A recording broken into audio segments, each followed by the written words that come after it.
Hello, this is Katie Schroeder, staff writer with Ethanol Producer Magazine. Welcome to today's webinar with ICM, Improving Distillers Corn Oil by Minimizing Fat Content in the Oil Cake. We have Chuck Gallup, Director of Innovation at ICM, with us today to talk about getting the most out of your plant's DCO efforts. DCO maximization remains a hot topic in ethanol production. I just spoke with a major co-product marketer a few weeks ago who emphasized that there is continued interest out there to extract more DCO in light of the demand pull coming from renewable diesel production here in the United States. Over the last couple of years, DCO prices have been strong. Last week's USDA commodities report states that the value of DCO is 33 cents higher than the same week last year. All that considered, ethanol producers are looking to get the most oil they can out of each kernel of corn they process. Today, Chuck is going to help us explore different technology options designed to do just that, specifically looking at ways to ensure more oil is forced into your plant's oil recovery system, reducing the backset and potential fat loss to the wet cake. But before we get started, I just want to give some information about ICM. ICM innovates and develops new technologies to support the production of renewable fuels and animal feed. More than 100 biorefineries worldwide utilize ICM's proprietary systems. A full-service provider, ICM offers design, engineering, manufacturing, implementation, and plant support, all of which are tailored to yield higher profits and better operational efficiencies for biorefineries. ICM is based in Colwich, Kansas. For more information, visit icminc.com. Before we get started, just a few things to be aware of for our audience. First, this webinar is being recorded and will be available by Monday on ethanolproducer.com. So if you want to review it at any time, that's where you'll find it. Second, if you have any questions, please use the webinar platform itself to post them. We'll feed them over to Chuck so he can address as many questions as possible during our Q&A session at the conclusion of the PowerPoint. Thank you, and now I will turn it over to Chuck. Thank you very much, and good afternoon. Coming to you live from the Phoenix studio and ICM in Colwich, Kansas. Today we're going to talk about improving distillers corn oil yield by minimizing fat content losses to the decanter cake. I'm Chuck Gallup. So we want to start off by talking a little bit about something that hasn't happened since November 7th, 1943. And that was an NFL game that ended in a 0-0 score. Before 1943, there was 73 games that ended in 0-0 scores. So the question is, when we're trying to maximize distillers oil, minimize energy use, and improve ethanol yield, do we really want a 0-0 score? And the answer is probably no. So how do we avoid a 0-0 score? Well, in the NFL's instance, some 30 years later, it added a fifth period of time, overtime. Before that, there wasn't overtime. So when the final time lapsed, the score was the score. Okay? So when we look at this, we have to keep in mind that there is a time to this improving corn oil and maximizing profitability from it. Okay. So as we go through this, we'll probably refer back to the NFL from time to time, but let's jump right in it. Oh, by the way, I want to mention we got a special guest joining us today for the question and answer period, and that's James Broghammer, CEO of Pine Lake Corn Processors. So I'll go through the presentation and then we'll welcome James to join us for the question and answer period. So when you're thinking about your questions, go ahead and include James and Pine Lake in those questions. Welcome, James. Thank you, Chuck. So we're going to start off a little bit about ICM. We're pretty deep-rooted in the ethanol industry, but we have really three main goals here, and that is we want to increase efficiency throughout your entire biorefinery, okay, not just one aspect of it. And we want to do that by having value-added co-products. Diversification is important. And we've all heard that old adage, don't put all your eggs in one basket. Well, we're all about that. But we want to do it by lowering carbon and focusing on market sustainability. We really put all of our energy behind these three goals. Okay. So when we're starting to talk about improving corn oil by minimizing loss to the wet cake, we can also talk about maximizing revenue through other co-products. We'll talk a little bit about that as we go through this webinar, but we want to stay focused primarily on where the oil goes and how do we force it in that direction. Okay. We're going to start off by DCO prices. Okay. For years, since you go back to 2003 through 2020, DCO prices had remained fairly flat, anywhere from 9 to 27 cents per pound. But in 2020, what happened? The DCO price shot through the roof, and it went up to 20 in 2022, and then came back down a little bit. And that is the demand for triglycerides. Okay, the demand for feedstocks for renewable diesel, sustainable aviation fuel, and animal feeds at the same time. All of them are pulling on the same supply. And that supply can be satisfied with distillers corn oil, soybean oil, canola oil, other triglycerides. So we're competing in the same marketplace for the triglyceride. So the demand really pulled up the price of that oil, and then there was a price correction in late 2022, and it came back down just a little bit as the market has stabilized. We anticipate that price is going to stay fairly high. There might be a little bit of fluctuation by a few pennies up and down, but you're going to have some soybean crush plants come online and supply some triglyceride to the market. But to Katie's point that she just outlined, is there is a huge demand that is coming at us for renewable diesel and sustainable aviation fuel. And as ICM is presented at the FEW and at the ACE conference, that demand cannot be satisfied by today's supply. Okay, we're going to have to figure out new ways at which to provide triglycerides for that market. And some of it is just improving efficiency at the ethanol plant level. Some of it is around genetics, bringing in higher oil seeds. And some of it is finding ways to upcycle or recycle spent oils. So how do we do this? How do we help satisfy the market demand that's in front of us and do it smartly? And we first start by understanding where your oil is in the plant, how much is coming in, where it's going, and how can you force it in one direction. And of course, that is your oil recovery centrifuge. So when we start to take a look at the incoming feedstock, most of our corn is somewhere between 3.5% and 4.5% fat. That percentage is important because when we start to look at these numbers, we want to look at percent recovered in terms of efficiency. Almost everybody in this industry judges success based on pounds of oil per bushel of corn. But that's a bit misleading in the fact that some corn has up to 25% more fat than other corn. So when we look at the benchmark, let's say that's 1 pound per bushel right now.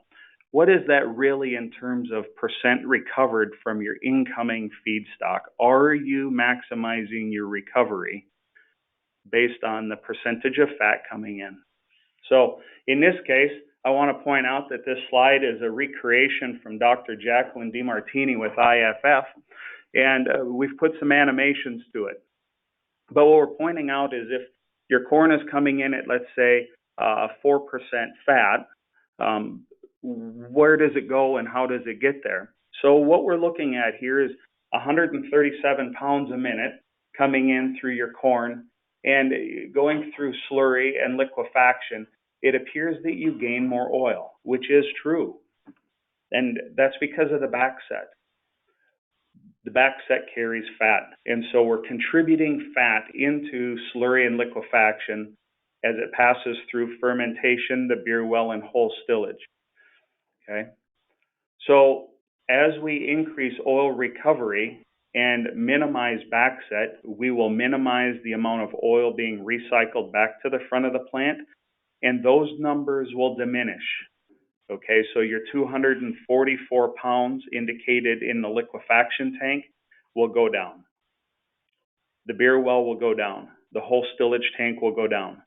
Now I got to ask, and maybe this is a question to everybody else out there, and you can respond in the comments or later on, is why is there a diminishment between liquefaction and whole stillage? Where did that fat go?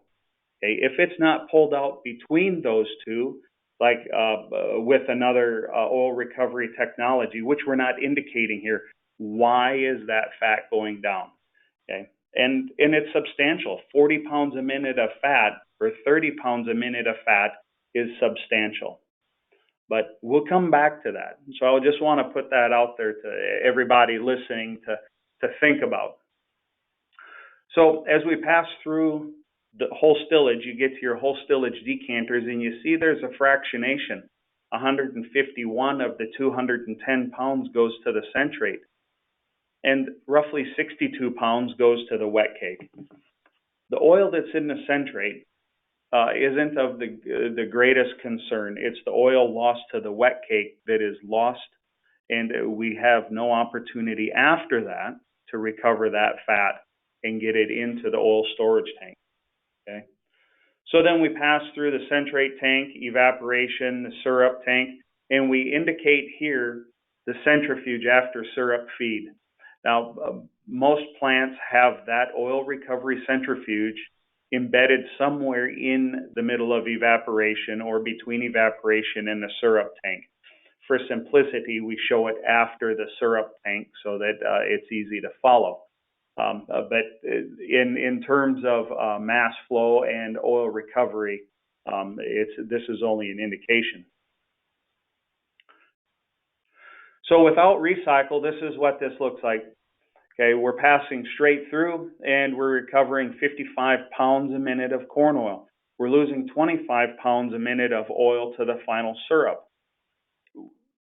On a percentage basis, that's 33, 32, 33% of our fat is lost to the syrup. However, more than double the oil we recovered is lost to the wet cake. And that's what we want to focus on today, talking about different ways at which we can force that oil from the wet cake back into the centrate through evaporation and onto your oil recovery centrifuge.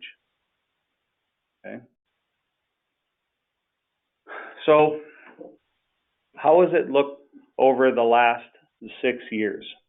When we look back in 2016, the wet cake had roughly 45% of the oil and 18% was in the syrup. And we fast forward to 2022 and into early 2023, the wet cake still has roughly the same amount of fat. But we've done a much better job of recovering the oil from the syrup. And that's because of optimization on your tricanter or your stacked disc centrifuge. It's because of optimization around the feed conditions, temperature, relaxation, and deemulsifiers used. There's advancements there. And so we've done a lot better job of recovering the oil from the syrup. But the syrup only makes up 1/3 of your distiller's grain pile. The fiber and protein make up the other 2/3, and it's carrying roughly half of the oil with it. So this looks like the fraction at which we want to focus on. How do we do it? Well, first we're going to talk about grinding. It starts off with grinding that corn, and the finer you grind that corn, the easier it is to liberate that oil and to pass it through. But that doesn't come without challenges on the back end of the process. So there's a balance here, and that's fine grinding that corn in a dry state, but also performing a wet grinding step. So that wet grinding step will help liberate that fat from the germ without a substantial reduction in particle size. Okay, so in our case here, we're talking about milling up front in slurry and liquefaction, And then we're indicating SMT, which is selective milling technology. One is a dry grind and the other one is a wet milling step. So what does a wet milling step do for you? Well, it separates the suspended solids from the liquids, and then we impart high shear on those suspended solids in a mill. In this case, it's a disc mill. And that shear disrupts the oleosome, which is the little fat pockets per se that the oil is inside that germ. So you're really damaging those oleosomes and allowing the oil to leach out. And so also when that oleosome is damaged in fermentation, it allows the ethanol to solve the oil away from that germ as well. The ethanol acts as a solvent and will help pull it out of that oleosome. So our goal here isn't to grind that corn overly fine, but to be as disruptive to that oleosome as possible.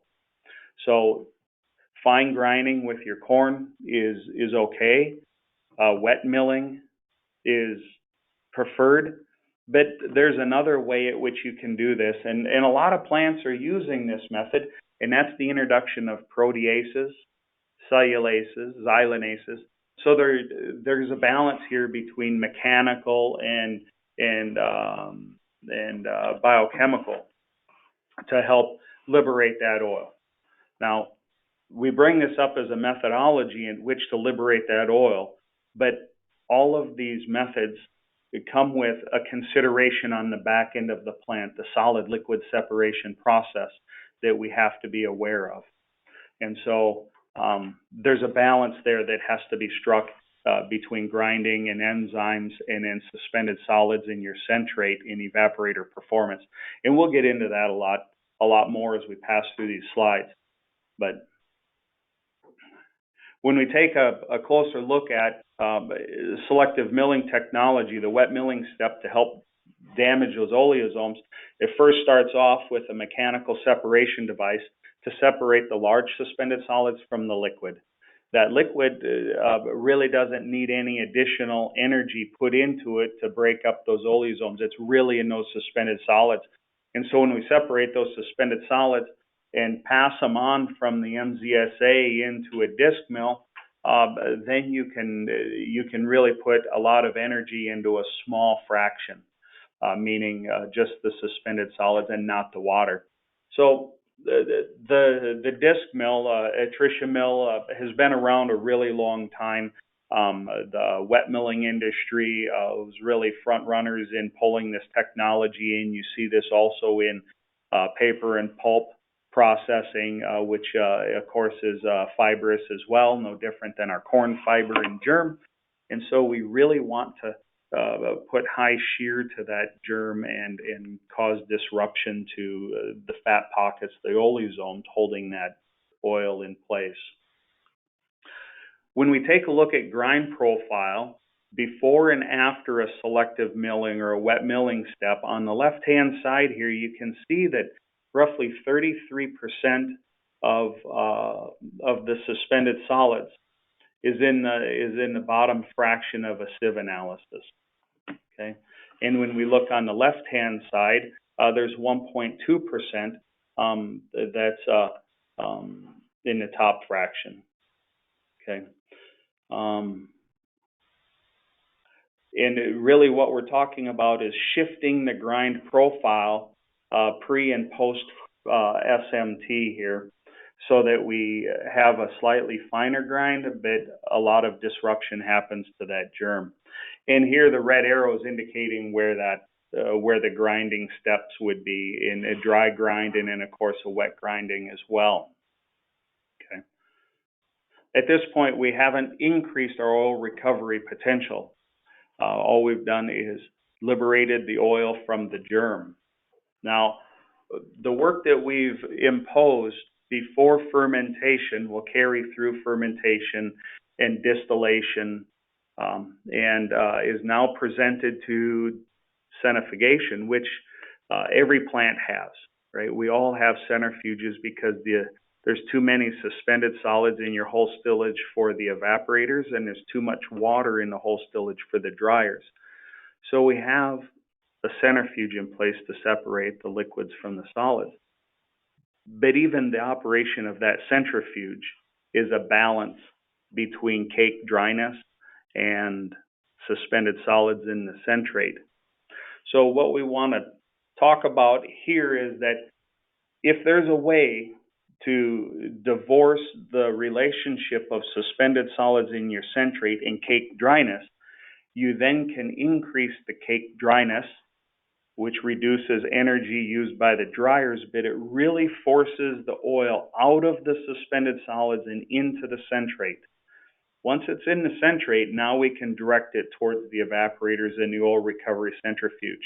If we don't do that, then it stays encapsulated within the suspended solids and is passed to the dryer, and we lose the opportunity to recover that oil.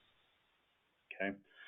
So what we're indicating here is a feed optimization technology for oil recovery.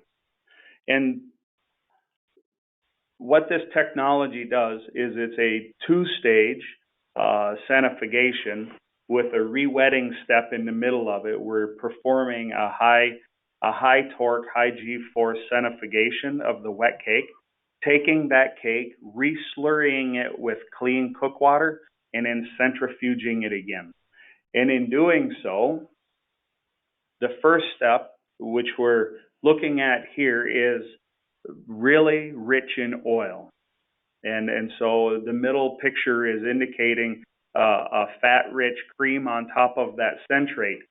And the cake is dry, but there's still oil adhered to the outside of that cake.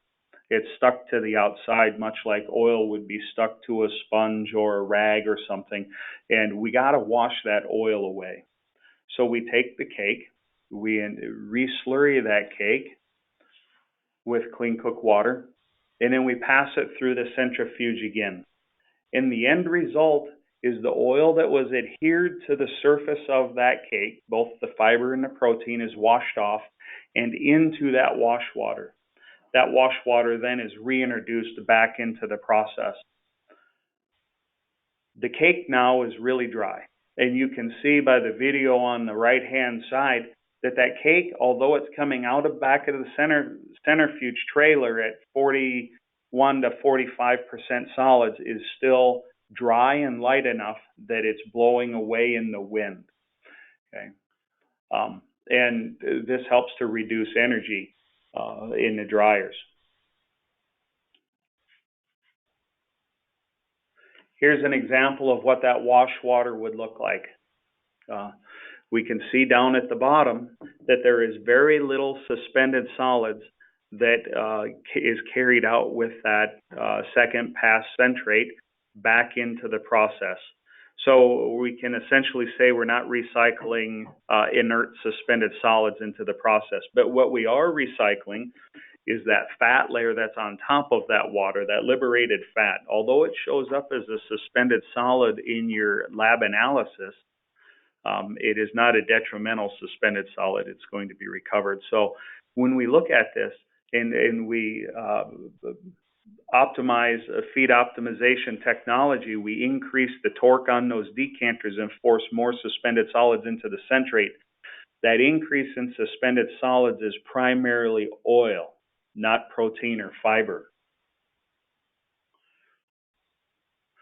So the slide we're looking at here is two commercial installations that ICM recently brought online in the beginning of 2023 and through the summer of 2023. And I want to point out that what we're showing here is that there's a baseline decanter performance on plant 1 and on plant 2. And what that baseline decanter performance looks like is the cake was 40.2 and 38.2% solids respectively. The protein was at 30.5% off of plant 1 and 33.4% off of plant 2. But really what we want to draw your attention to in this comparison is that the crude fat on the baseline tricanter was 8.4% fat and 1.1% starch. On plant 2 is 9.4% fat and 1.2% starch. So both of these plants did a really good job of converting that starch at the front of the process. Both of them had high fat content in their cake. Okay. Now, when we installed FOT for oil, we made augmentations to their decanters. We split their decanters into 2 passes and used the hot wash water to liberate the fat from the surface of those suspended solids. The result was that the fat went from 8.4 down to 8.3 on pass 1 and 9.4 down to 6.8 on plant 2. Okay? But when we went to pass 2, both of them resulted at 4.3% fat. So plant 1 had a 48% reduction and 36% on pass 2. Okay? That's substantial, and that is only around feed optimization technology for oil recovery. Now, the other thing it did, and this is it's not minor, but it's noteworthy, and that is that the residual starch on this decanter cake went from 1.1 down to 0.3 on plant 1, and from 1.2 down to 0.5 on plant 2. Okay. So when you're looking at 15 pounds of every bushel of corn carrying out 1% starch, it adds up, especially when you're looking to take your ethanol yields from, let's say, a 2.9 to a 2.92 or a 2.93. When you're looking at your CI score and you have a given unit of energy to make steam and to dry that cake, but you have a diminished ethanol production because that starch is leaving with the cake, we can change that. We can make sure that starch stays in the plant. Okay. The other thing is that the cake is drier. We went from 38 to 39 and from 40 to 41 on cake dryness, and that was with their current decanter centrifuges optimized before we brought our technologies online. So the end result of just feed optimization for oil recovery is at least a 15% oil improvement. We're talking about just about 2,000 BTUs per natural gas reduction. And I don't know anybody out there who isn't talking about CI score and 45Z, right? And if you're not looking at these types of improvements, 15% more corn oil just with this one technology, or 2,000 BTUs per gallon, you're striving for a 0-0 score at the end of the game. Okay, you really got to be looking at the technologies. So what we have to offer is we've partnered with ICM or with Flotwig, and there's a test trailer that we have at which we can bring on site and test your product stream and provide an engineering analysis of really what's possible. Now, we've performed this testing with 30 plus plants, and I want to show you just the first 16 here because there's a telling story here. And I'm sharing this because although bringing the test trailer on site and performing that work for you is really good, we can make some really safe predictions in terms of what this technology can do for oil recovery. And when we look at the first 16 plants there, we measured the corn, how much fat is coming in with the corn, and here's what the theoretical yield is. Anywhere from 1.9 down to 1.6. You got a 2.16 on plant number 6 there. Okay, so those are really high theoretical yields that you could have. I don't know of any plants out there recovering theoretical yields. However, just below that, we have posted what their actual oil recoveries were. So let's take plant number 1, for example. This one here is actually a really interesting case. It had 1.9 pounds of oil per bushel available, and they were recovering 0.63 pounds per bushel. We had visited the plant, analyzed the plant, ran the trailer test to determine how much free oil was available that we could recover with feed optimization technology. That analysis showed that the oil was not liberated from the germ.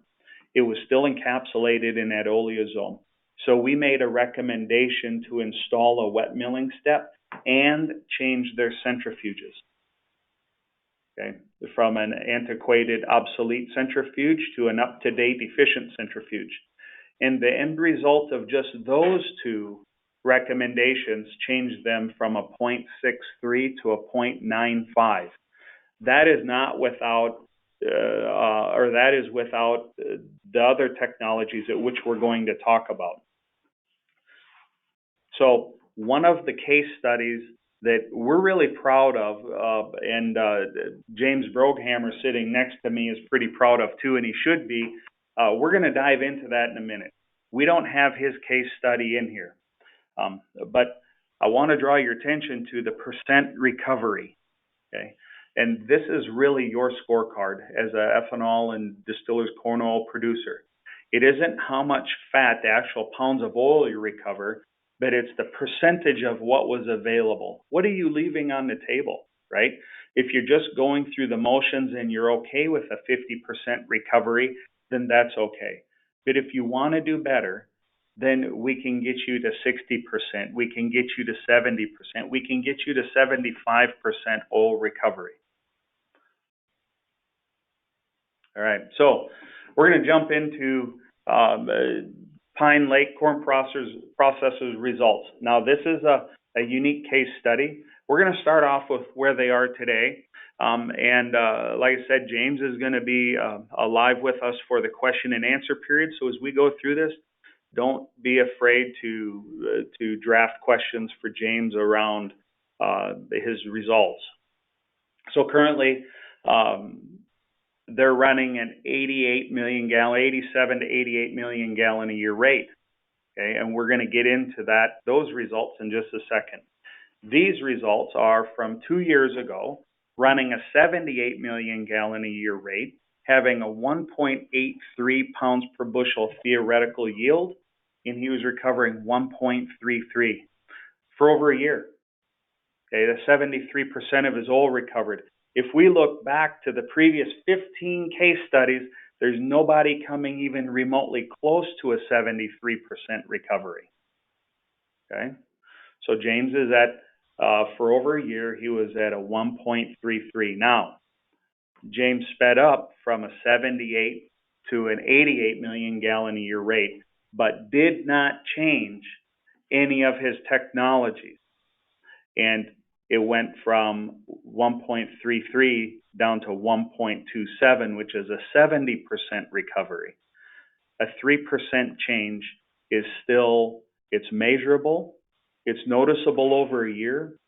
When you convert those pounds to dollars and cents, it's tangible, and we don't want to overlook that. So what would we do different? Well, we'll let James talk about that when we get to the Q&A session here. But 1.27 is really, really, really good, especially when you're an average of 1.3 over 2 years.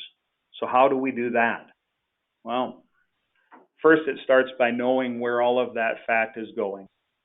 Okay, and we talked about it earlier that fat is passing through 66% or so is leaving with the cake, and the other 30-something% is going with the syrup, and only 2/3 of that is being recovered by your oil recovery centrifuge. So now when we take a look at plugging FOT or feed optimization technology for oil recovery in with your whole stillage decanters, we can now impart a 20% increase in oil recovery potential.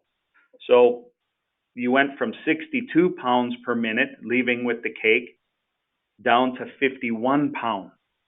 That's 11 pounds a minute that you have forced into the centrate just by squeezing and washing that cake. 11 pounds a minute is 1 3/4 gallons a minute. 1 3/4. Nobody would scoff at that. but that's just by a two-stage centrifugation. Feed optimization technology will get you those results. Okay. So now when we take a look at after the centrate, we have plugged in here another centrifuge. And that centrifuge is for thin stillage clarification. Okay. We call that TS4, or thin stillage solid separation system. And the whole point of that technology is to reduce the amount of suspended solids that are going to your evaporators. When we reduce the suspended solids going to the evaporators, we can significantly improve the efficiency of evaporation. And as we improve efficiency of evaporation, we now can pull in more thin stillage, which brings more oil into your evaporators and reduces the amount of backset. When we reduce the backset, we minimize the amount of fat that is recycled through the decanters a second, a third, a fourth, a fifth time, and we minimize the fat loss through the decanter cake. If we could invent a centrifuge that is 100% efficient, then the backset rate wouldn't be a concern. But because the centrifuge is not 100% efficient, every pound of oil we recycle back to the front of the process is going to experience an inefficient separation. We will lose oil to the cake around the second centrifugation, the second pass, the third pass, the fourth pass, the fifth pass of backset. So we want to minimize the backset. The way you do that is improving evaporation. So what does that look like? Well, here's what it looks like in just a very basic block flow diagram. It's between the whole stillage decanters and evaporators. And we perform suspended solids recovery on the thin stillage because of the difference in density between the suspended solids and the centrate. See, the centrifuges are separating the solids from the liquids by difference in density. And if you were to send your thin stillage to the evaporators or pre-evaporate it before you centrifuged it, then it blends the difference in density between the cake and the liquid closer together. It means that difference in density is diminished and centrifugation will be less efficient. And a good example of this would be a distillation system that has a reboiler on the bottom of the beer column. That beer column reboiler tends to act as an evaporator. You're boiling water out of that thin stillage and it travels up the beer column, leaves the beer column with the alcohol vapor. Because you've boiled that water out, it acts like the first evaporator. Okay? We wouldn't give it a whole lot of consideration until we start to understand that although you increase the volume of suspended solids, you didn't necessarily increase the density of suspended solids. But by removing that water, you did increase the density of the dissolved solid, which makes the liquid weigh more. It's closer to the same weight as the suspended solids. And at that point in time, you need more G-force to remove the suspended solids from the centrate. So ICM installs TS4, which uses the Flotwig proprietary Decanters, which is a high G-force sediment removing centrifuge. And it would be similar to other technologies like a stacked disc in terms of its removal of suspended solids, but it's superior in terms of its operational ease and performance. So we're able to make a really dry cake coming off of those decanters, and I want to show you what that looks like here in just a minute. What we're looking at here is a commercial installation of what a TS4, a thin stillage solid separation system, looks like, and we're processing that thin stillage through these centrifuges, and the cake coming off of there now goes to the dryers just like the decanter cake does. The thin stillage now is even thinner. And because of that, evaporation becomes a lot more efficient, removing that water and concentrating the syrup and the oil before the oil recovery centrifuge. Here's a video which we're showing the difference. It's a time-lapse video showing the difference between Decanter centrate on the left-hand side and standard decanter centrate on the right-hand side. And this is a really interesting video, and the reason why is that when we remove the heavy suspended solids with the Decanter, the light suspended solids, which are extremely oil-rich, are allowed to rise to the surface, which means that oil now comes out, all of that oil comes out in the centrate and isn't carried out the bottom of the decanter with the cake. And this is what you see on the right-hand picture. You see those solids, to include the oil-rich fraction, is just kind of hanging out. It's just neutrally buoyant. It doesn't want to really go to the top where you'd expect to find the oil, and it doesn't really want to go to the bottom where you'd expect to find suspended solids that settled out. It just kind of loiters out in the middle of that container. But when we remove the heavy suspended solids using the Decanter, the light suspended solids rich in oil now can rise to the surface, and they're now aggregated in a central location at the top, which is easier to separate. Okay. This is what that cake off of a Decanter looks like.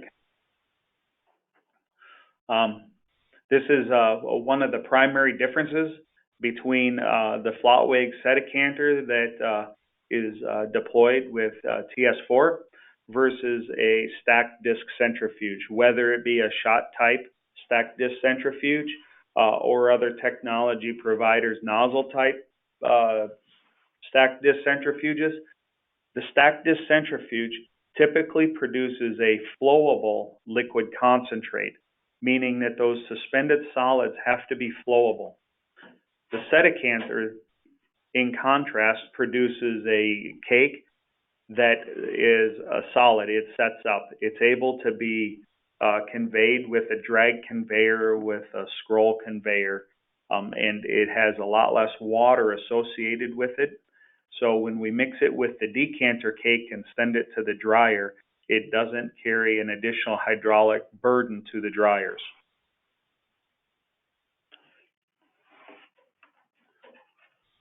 We take a look at compositional analysis of that Decanter cake. It's a really interesting fraction. Now, normally this is in your syrup as a suspended solids, and it causes a high viscosity in the later stages of evaporation. But when we separate that cake and we take a look at it compositionally, you'll see that it's about 45 to 47% protein. And that's primarily because it's yeast rich. We look at it in terms of starch. There's a lot of starch there. Total solids, that can vary anywhere from 23 to 32% solids, and we can move the total solids number up and down depending on how clean we want your centrate, or if you're dryer limited, how much dryness you want in that cake. So we can move that with a centrifuge performance. But you look at that Decanter cake, you're 7% starch. Okay, so that starch is too light to come out with the decanter. Remember, decanter is only 1% starch, but here we're 7%, and the Decanter is able to recover that starch. So it stays out of your evaporators. Why does that matter? Well, we know that as oil and water passes through your centrifugal pumps of evaporation, it becomes emulsified. And there's a whole host of emulsifiers that are in your process, everything from free fatty acids to glycerol, soluble functional proteins generated by enzymes, ion content, salts, those types of things. All are great emulsion stabilizers. But starch is the pesky one. This one here really cannot be overcome by the use of a deemulsifier. really the way to correct that starch-based emulsion is to use an alpha amylase in the front end of the process. Okay? Now, when we take a look at a starch-based emulsion, a really good example of this would be gravy. Just coming off of Thanksgiving, I think most of us had turkey and turkey gravy. Well, take a look at turkey gravy. We have water, we have turkey fat, which is where all the flavor's at, and then we introduce starch to bind the two together.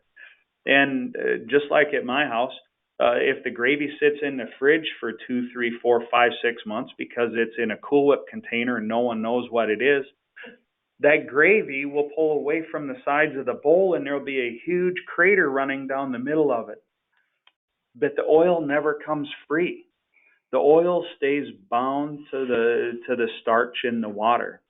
In contrast to this, a jar of mayonnaise is a protein stabilized emulsion.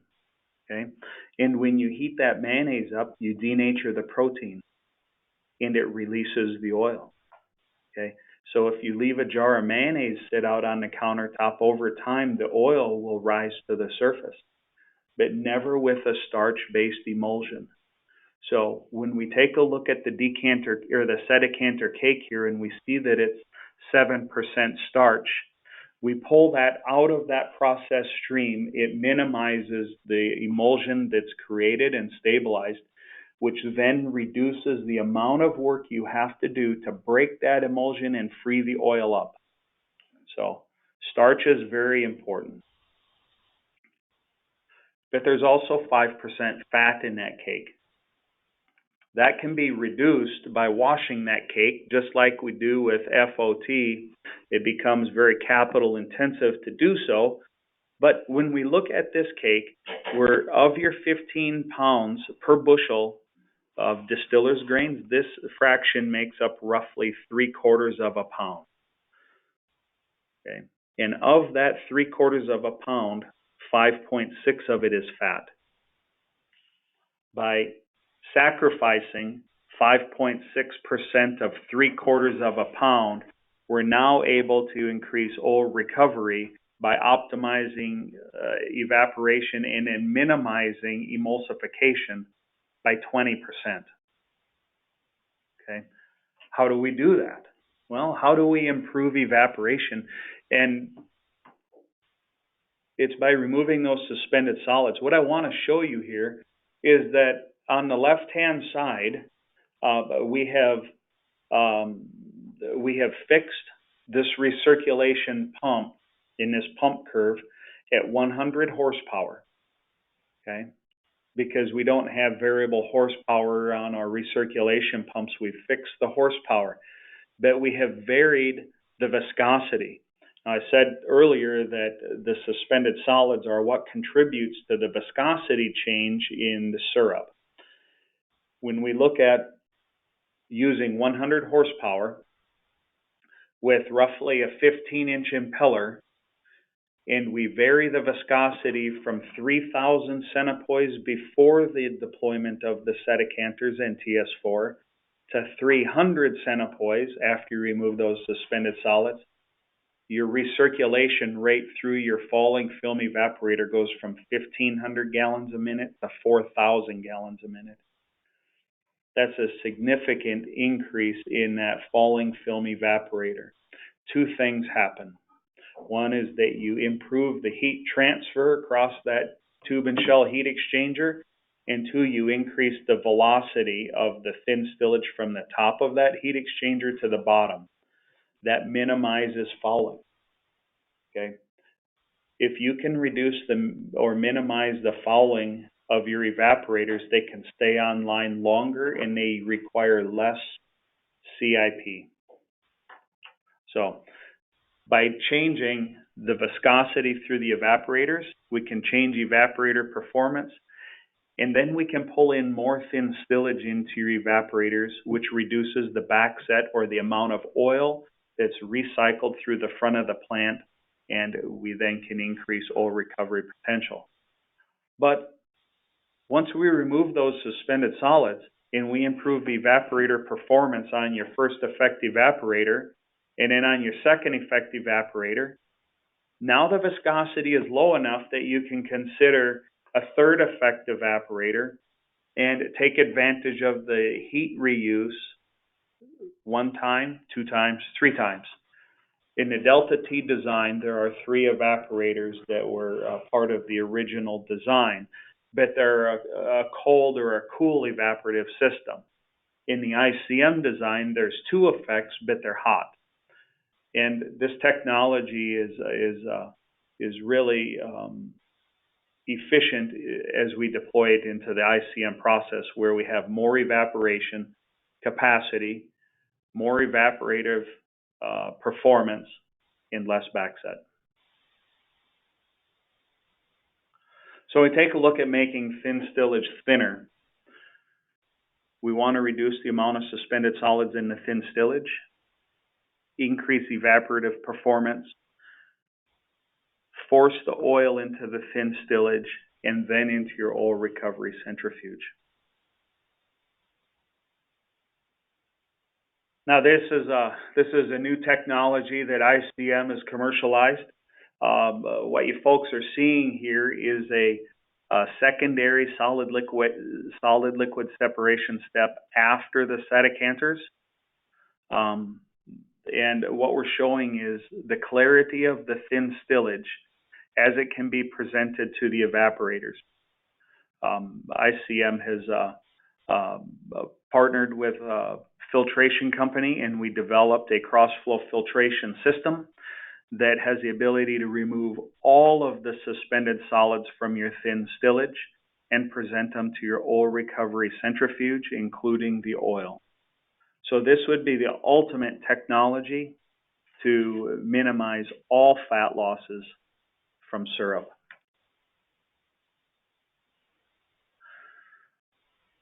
All right, so this red arrow here now is indicating in our mass flow where the Sedicanters in TS4 are installed. And so now what you can see is that as we pass through the TS4 Sedicanter from Flotwig, we now have 3/4 of a pound of cake off the Sedicanter that meets up with the decanter cake. And then the centrate passes through evaporation. When we deploy all of these, you can see now that your corn oil recovery potential is 77 pounds a minute, and you went from 25 pounds left in the syrup down to 12 pounds left in the syrup. So we minimized 11 pounds in the cake, we minimized 12 pounds in the syrup, and forced it all to the oil recovery centrifuge. So here's Pine Lake Corn Processors case study compared to 4 other plants. So you can see that James Broghammer and his staff had corn coming in at the same fat content as plant number 5 and roughly plant number 12 and plant number 11. Plant number 6 was an anomaly. They have 4.5% fat in their incoming feedstock. So out of that 1.83 pounds per bushel theoretical yield, he's recovering 1.33 before he sped up. That's a 73% recovery. The next 4 plants were the industry high performers at 1.14 and 1.1. So we have a 73% recovery with 3 of the 4 technologies installed. James does not have FOT for oil recovery installed, yet. And so he's at 73, and the next closest performers are in that high 50s to low 60s range. Okay.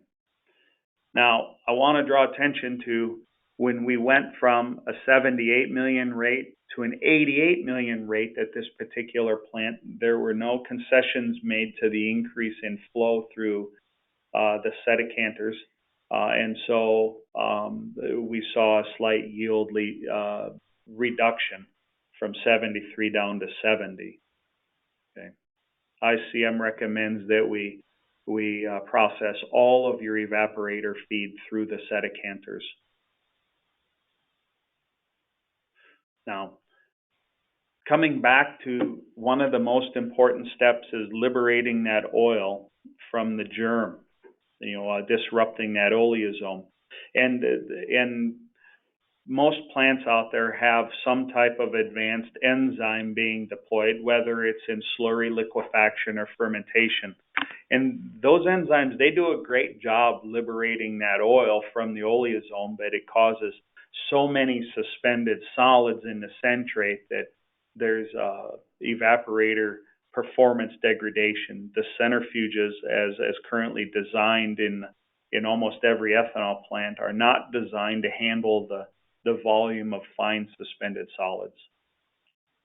So there is if this is your goal to have the highest oil recovery, there's a need to address the grind profile up front. And in this case, there's a number 4 screen that's used.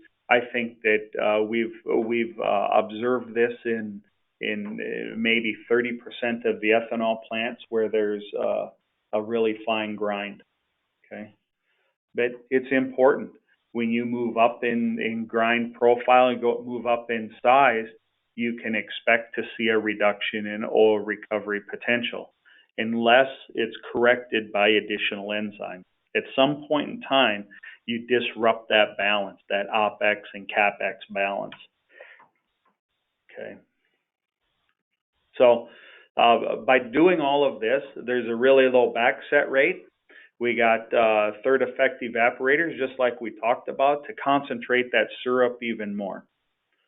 Okay, but we utilize Flatwig TS4 Decanters, and there's a dual base tricanter system. The viscosity of this syrup is a little bit higher because of the grind profile, because of the amount of enzymes that are used, and it disrupts the suspended solids. So the viscosity is a little bit higher. So there's a parallel tricanter system in place. And it does a phenomenal job. This system is yielding syrup that's at 0.5% fat. To put things into context, most plants are somewhere around 2.5% residual fat in their syrup or more. So James is at 0.5% fat. And that's a testament to deploying the perfect balance between OPEX and CAPEX and selecting the right technologies and installing them in the right place within the process. Okay. And that's what this looks like.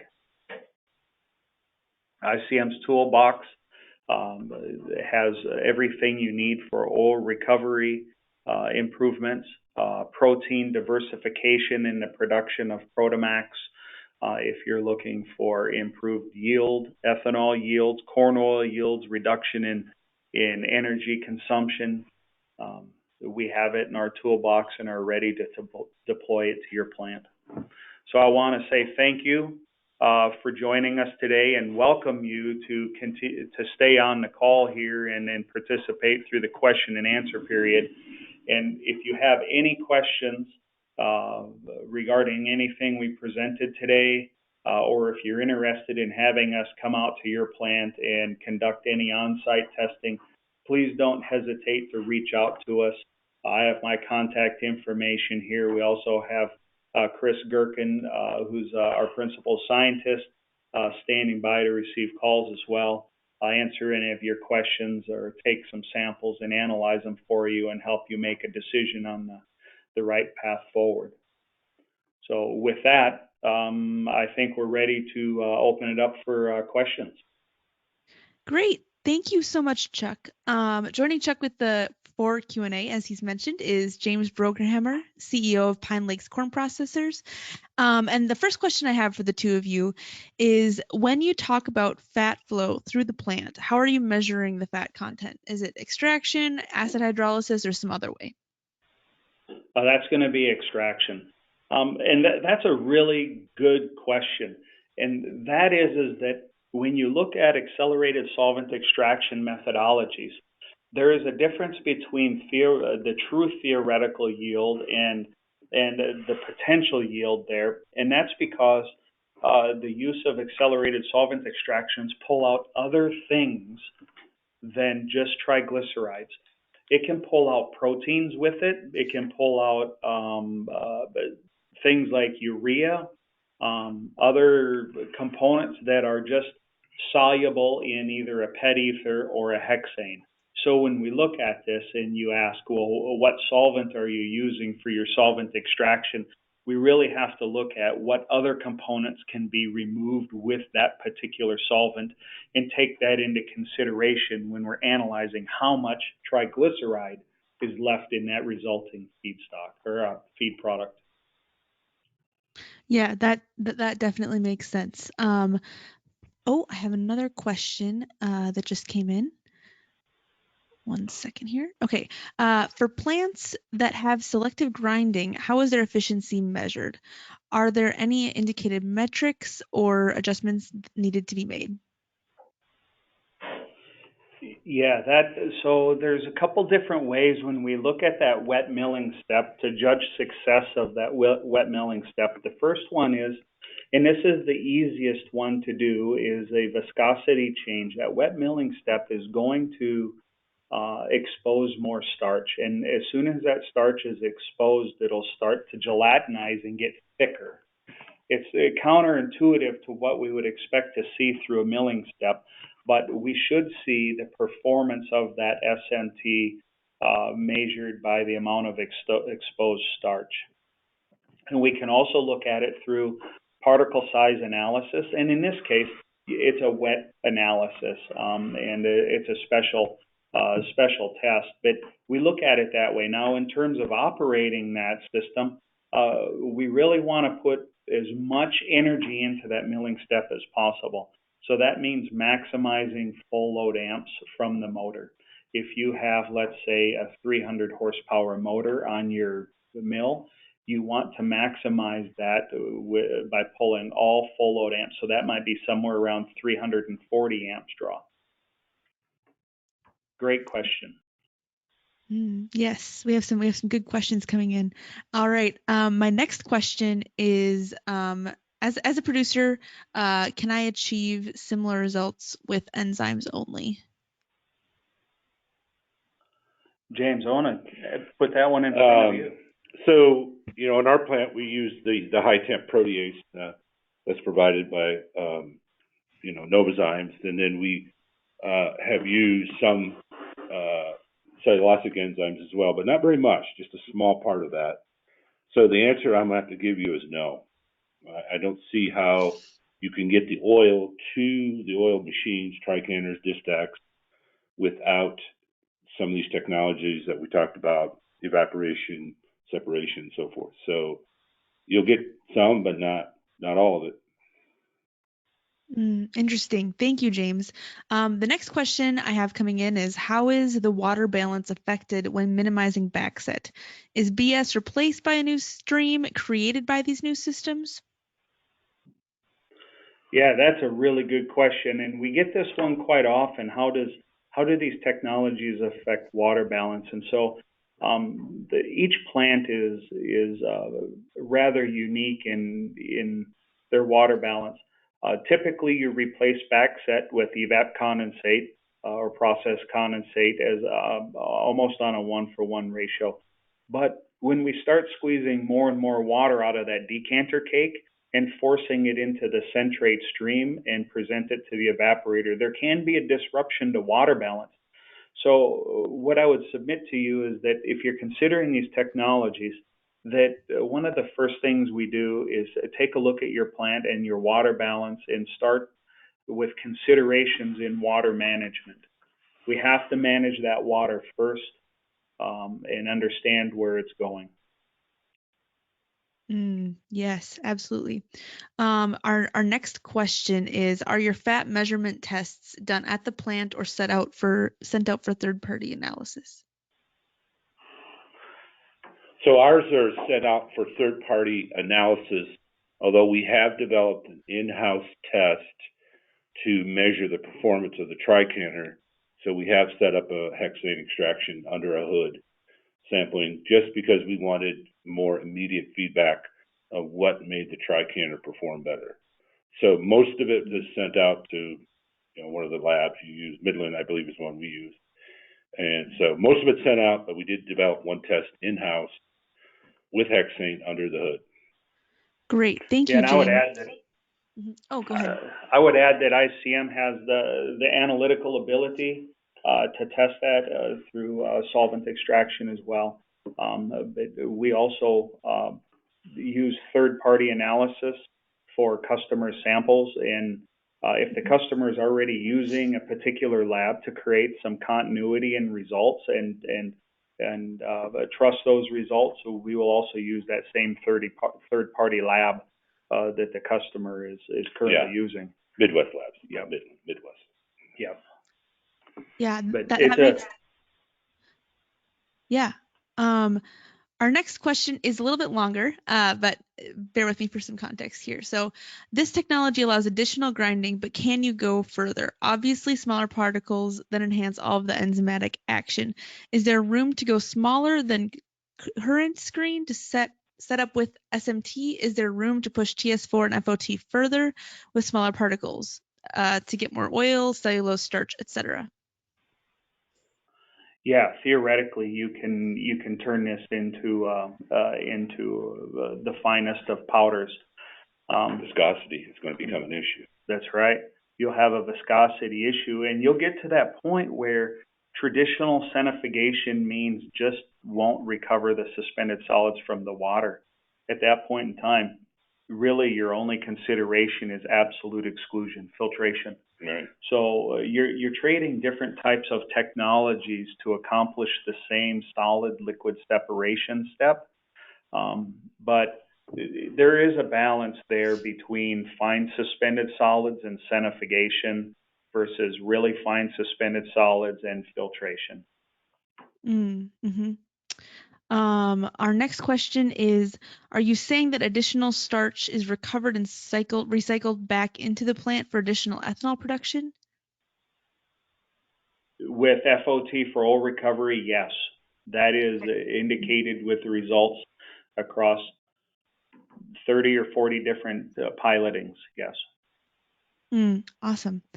Okay, let me back up a second. I think I misheard you here, because the panelists here in the room that are making sure that I don't say something that is wrong are waving their hands and stuff, And so I misheard you. On the Decanter, no, we're not. Okay. If you're talking about the Decanter cake, we're not really recovering that starch and bringing it back around. Any starch that was in that cake will go to the dryer. If there was starch in the centrate, that would be presented to the evaporators. But we're not, because of the capital intensity of specialized centrifuges, it's not really that advantageous to remove all the suspended solids from your back set. Removing the oil from the back set, yes, but starch and stuff like that, no. FOT for oil recovery does wash the starch away from the cake and represent it back to the front end of the process for a second chance of conversion. Got it. That makes sense. Yep. Thank you for the clarification. Our next question is the glycerol content impacting in the oil separation? Or maybe it's glycerol? It's glycerol. It's glycerol. Okay. Well, certainly glycerol, it has effects in a lot of things. Mainly recycled glycerol affects fermentation. It's hard for me to tell that because we run a pretty consistent fermentation. So for me to just raise glycerol to see if it has an effect on oil separation, I wouldn't know. I'm not sure I know. I don't think I know the answer to that. I think I might geek out here for just a minute. There you go. All right. So we take a look at the density. Well, I want to take a look at this from a processing standpoint, and we have to go back and tackle the basics. Glycerol has a weight or density somewhere around 10 pounds per gallon. Okay, whereas water is about 8.34 or something along those lines. And so the more glycerol you have, the more residual sugar you have that are dissolved in that water phase, the higher the weight or density of that water is. So if you continue to increase the weight of that water, it will get to a point where it is the same weight or density of the suspended solids, and you'll no longer be able to recover the suspended solids from the water. Once the two reach an equilibrium, they will remain in suspension or stay essentially neutrally buoyant. Now that's removing suspended solids. If we change our focus to the difference in density between the aqueous phase or the syrup and the oil, this really becomes interesting because the oil has a fixed density based on temperature. So let's say 7.6 pounds per gallon. But the higher you can make the density of the syrup, the greater the separation efficiency. So if I can keep my oil at 7.6 pounds per gallon, but raise my syrup from 8.34 of water to 9.1, 9.2, 9.3 pounds per gallon, now that difference in density becomes so great that the oil separates very, very quickly. If we can do that without the impediment of suspended solids and viscosity in that syrup, then glycerol becomes advantageous. Okay? So I would say that glycerol does not cause us a problem per se, but the suspended solids cause the problem. Okay.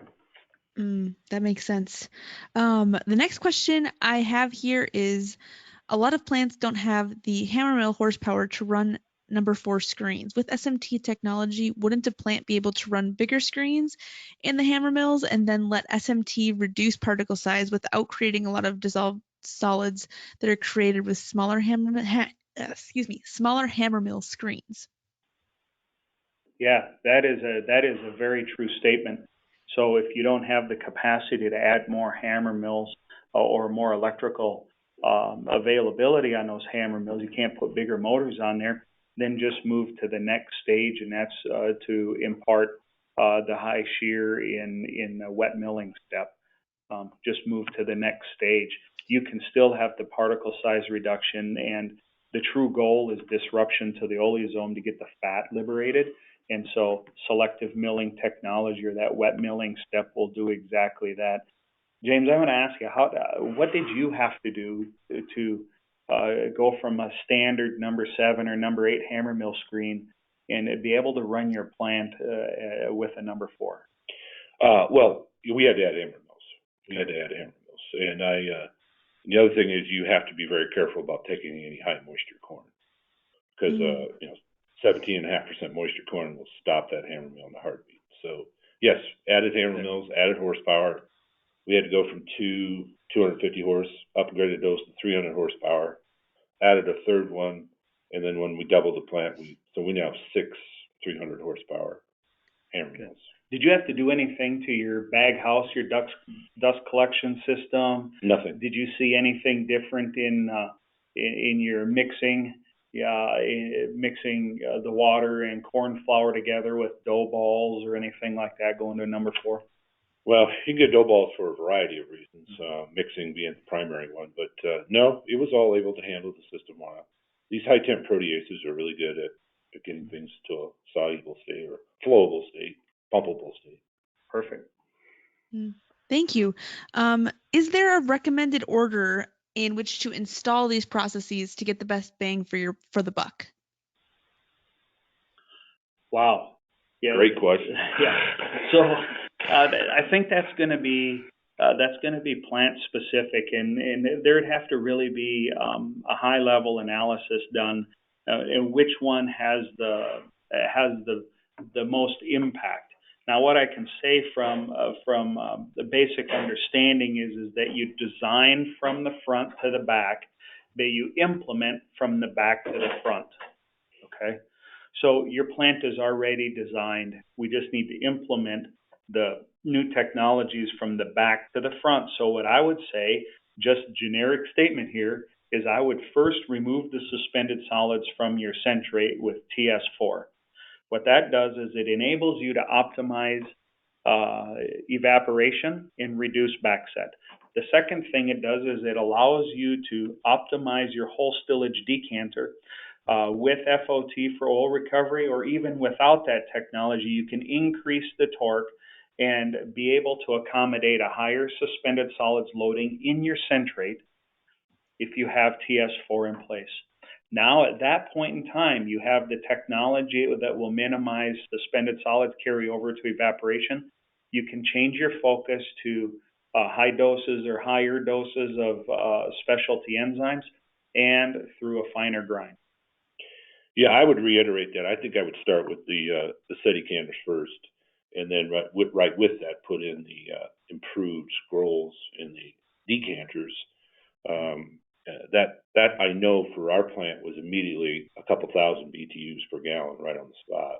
Yeah. And then you move into evaporation. But I think part of what we just talked about, Chuck, is that we're assuming that the oil has been liberated out. Yes. And is available to separate.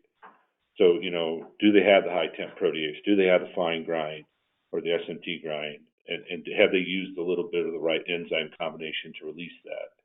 So, to get it all, you're going to have to do all these steps. I've done them all except for the FOT. Yeah. So, James, you bring up a really good point there, is that you got to liberate that oil. And it's really difficult unless you have a solvent extraction apparatus in your lab, or you are really patient to keep sending samples out to a third-party lab and wait for the results. And by the time you get the results back, 2, 3, 4 weeks later, whatever it is, your plant has changed. Right. One of the things that I like to take a look at is the amount of free oil that's available before distillation. So go to your beer well, grab a sample of oil from your beer well, and then just perform a lab centrifuge test on it and look at the volume of free oil in relationship to the volume of the sample. Okay. At that point in time, see, your ethanol acts as a solvent and prevents any oil-water emulsification. So your oil will reside on the top of the aqueous phase, and it becomes a very accurate representation of free oil potential before centrifugation and evaporation. If you see a diminished free oil on top of the beer, then you really need to go back upstream and ask yourself, do I have the right grind profile from the hammer mill? Do I need to take a look at a wet milling step with SMT? Do I need to make a small change to my alpha amylase dose? Did I misplace do I need to take a look at a protease or a cellulase or a xylanase? Are we doing those right things up front of there? And the beer well is a perfect place to make that analysis. Thank you, Chuck. That was and James for your answers. The next question we have is on the topic of enzymes, and the question is: the use of enzymes such as xylanase and cellulase will help to release oil, proteins, etc., and will generate fine fibers. Can those fine fibers impact in the oil separation stage?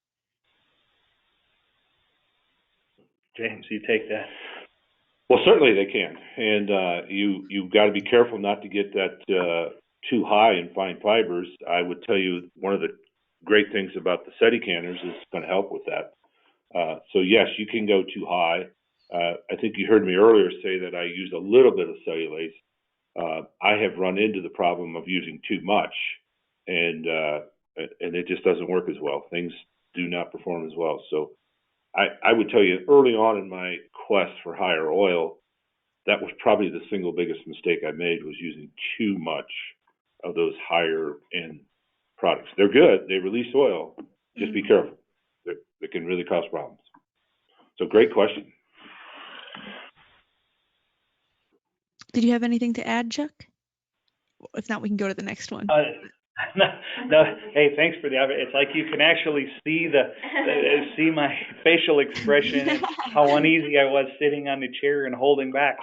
And so James, he took that question because he's experienced this, right? He's demonstrating this day in and day out that there's this balance that needs to be struck between grind profile, enzymes, centrifuge, G-force, evaporation, backset, right? All of these things play together. But I want to drive home why those fine suspended solids have such a detrimental impact, and that is that this fiber is hollow on the inside. It's built like a sponge, and so there's this surface area inside the fiber that when you go into evaporation with these fine suspended solids, the evaporators boil the water out of the inside of this fiber. And when that water leaves in a vapor state, it creates a vacuum. And that vacuum has to be satisfied by pulling water or syrup back into it. If there's oil in the syrup, this vacuum or the void of water will pull the oil into those fine suspended solids, much like oil going into a dish sponge or something like that. Once that happens, it makes it really, really difficult to get that oil back out of those suspended solids. And the typical methodology to do it is to overdose deemulsifiers. So you get more oil with the deemulsifier, but it also costs you more money on a per pound basis to get that oil.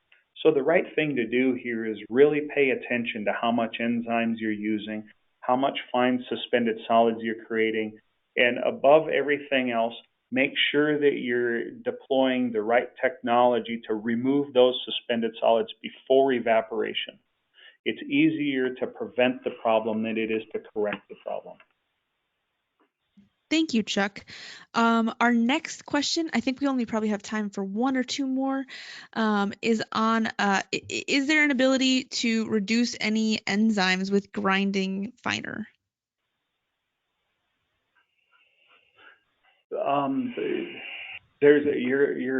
Well, they work in conjunction with one another.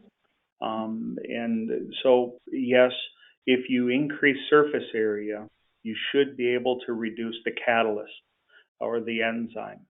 But you can go too far. So the answer is yes. You should be able to reduce enzymes by increasing surface area or increasing the fines by grinding. James, did you try any of this by changing your grind profile and going up and down in your? Yeah, so there was a test developed by DuPont years ago called solubility you measure it in the lick tank, and it's kind of a measurement of how well are you can the things in the corn be fermented. So it's percent solubility. It's really a percent of how much of that can be fermented. And so we did a lot of studies on that for solubility using that as a test. That's a test we do at the plant. And grind profile had a big effect on that. Temperature had a big effect on that. And enzymes only affected it a little, somewhat. And you can use less enzymes. Yeah, I want to add that when we're talking about these enzymes, they're in very, very generic form or response, meaning that I'm not an enzymologist. Nor am I. Yeah, so, but we do know that each one of them have different functionalities. And if you're considering using specialty enzymes beyond alpha amylase, glucoamylase, the protease, the cellulase, make sure you do your homework and ask yourself, what's our goal? Is our goal to free up oil, or is our goal to make soluble proteins to supplement DNA replication or yeast growth, right? Because two different proteases will accomplish different results. The cellulases, they have different temperatures and different activity levels and how much fiber is really broken down. So if you have some time, just really talk to your vendors, your suppliers, and dig into those. The last thing we really want you to do is deploy the wrong enzyme and end up plugging up your evaporators, fouling them, plugging up your stacked disc centrifuges. I'd say you can't plug up your tricanter, okay? But you know, when you look at these things, really do your homework and make sure that you understand what the enzymatic activity is and how it functions, so that you don't run into those problems. Yeah, one last comment I would like to make is, we talked about all these technologies, but one of the things we have not really talked about is optimizing your tricanner or disc stack. Don't underestimate the value of trying different demulsifiers, different temperatures, different hold times. You're really, when we talk about that 0.5% on a dry substance basis on the de-oiled syrup, that wasn't obtained overnight. There was some work to be done there. The very valuable thing to do is optimize your oil decanters. And I think most importantly is, as I'm signing off here, I think you need to, James Brookhammer is just the title. This is really the entire staff at Pine Lake Corn did years of work doing all kinds of various studies. And so everyone has participated to make this happen. This was not a single technology, a single person. There was an entire team pulling behind getting to a higher oil content. And really, the Pine Lake team deserves all the credit. I'll second that. Between your team and the ICM team, the performance over the last couple of years in being essentially the industry leader in oil recovery and someone at which we can draw knowledge and inspiration from. I just want to thank you, your team, and the ICM team for this possibility. So, yeah, thank you. Thank you to our audience for joining us today, and for Chuck and James's expertise and the collective expertise of their teams that they've shared with us, and to ICM for doing this webinar. Before we go, I'd like to share a few events that BBI has coming up in 2024 that we'd hope to see all y'all at, including the International Biomass Conference and Expo cited in Richmond, Virginia this year, which runs March 4th through 6th, 2024. The Fuel Ethanol Workshop is happening June 10th through 12th in Minneapolis, Minnesota. And we hope to see a few of you there. Thank you so much to everyone who attended, and we hope you have a great rest of your week.